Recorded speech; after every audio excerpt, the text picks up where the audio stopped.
So let's look at a great little James Booker idea that he uses a lot throughout everything he does. And it's simply something that outlines a dominant seventh. So let's break that down. It's very simply outlining that dominant seventh chord. We're on the chord of G7 here, but he goes via the major seventh. So if you play that kind of faster,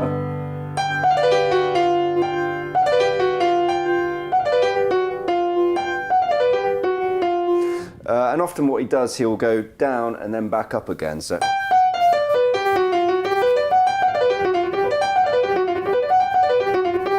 that kind of thing, or perhaps just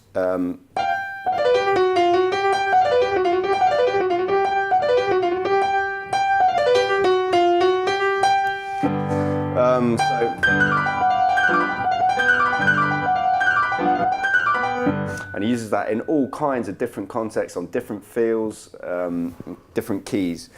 So first of all, let's look at it in his beautiful version of Come Rain or Come Shine, which gives me goosebumps every time I hear it. So let's look at it from sort of halfway through the A section. We're going from the G7 to the C minor, and I'll play you a few chords, a few bars, and demonstrate kind of the way he might use it. So here we go.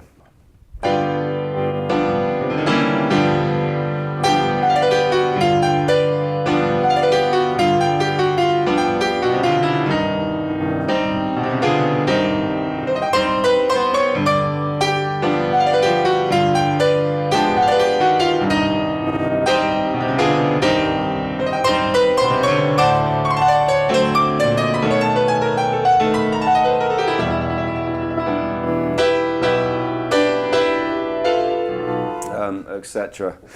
So he uses it a lot in those few bars. So for example on the G.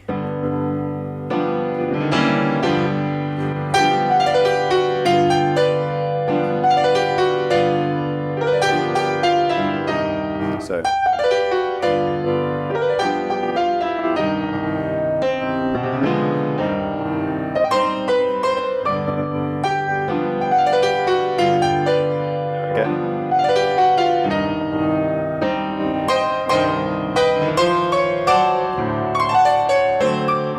again on the D7, and then on the B.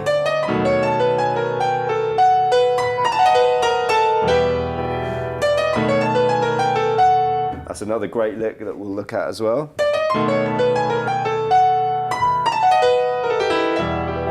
Into the E minor with a little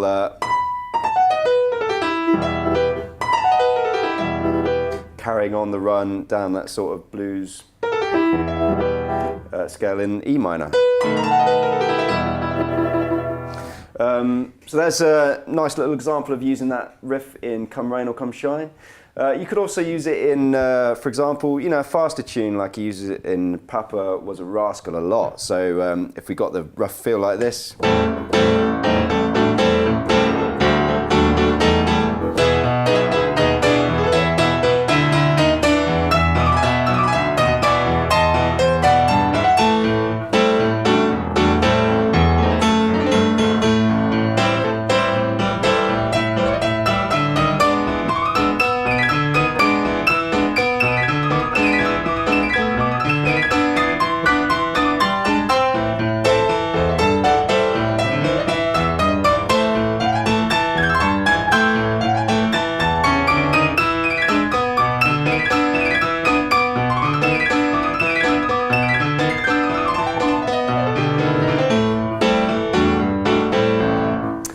In that kind of context, and I know that perhaps wasn't exactly James Booker's feel, but just kind of demonstrating the use of that riff in the right hand. So using it a lot on that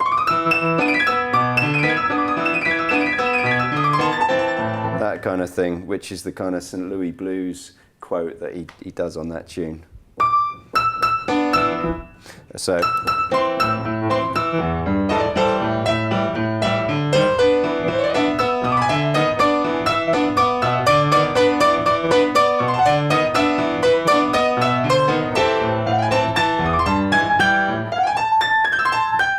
even use it on that.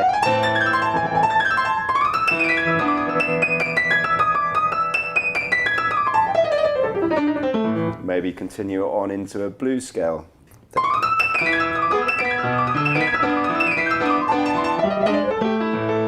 Kind of thing. You could use it in Junco partner, perhaps on the 5.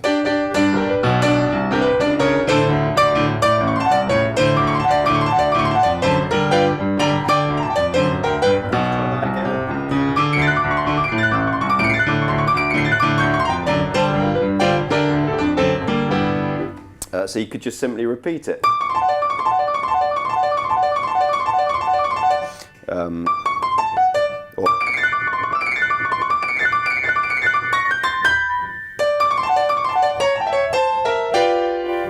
Go into another one of his riffs. So let's really break this riff down and look at how we can practice it. So we have looked, it's essentially outlining that dominant 7th going via the major 7ths. If you notice, I'm sliding off. Well, at a slow tempo, it doesn't sound like I'm sliding, but at a fast tempo, you'll be sliding off that F sharp to the F.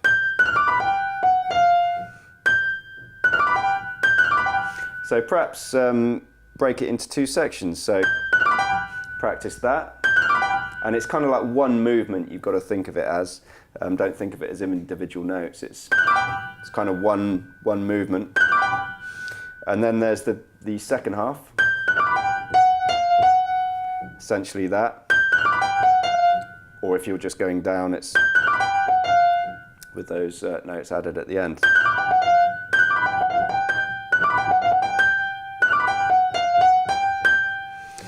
So really practice that at a slow tempo.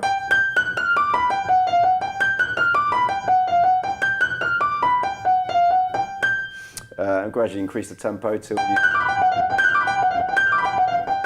you've got it under your fingers. And it's definitely a riff that you don't have to use strictly in time, so it doesn't have to be played on the beat. It can just be sort of played in free time over the groove you're on. So it doesn't have to be.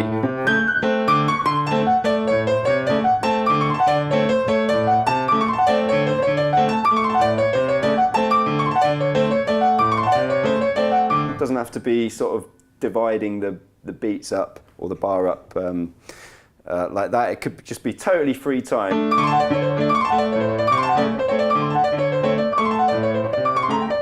At whatever speed you want to do it at. You could do it slowly.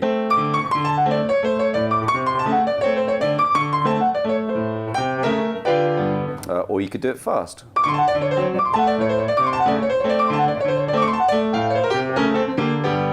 So have fun with that book a lick. It's a good one.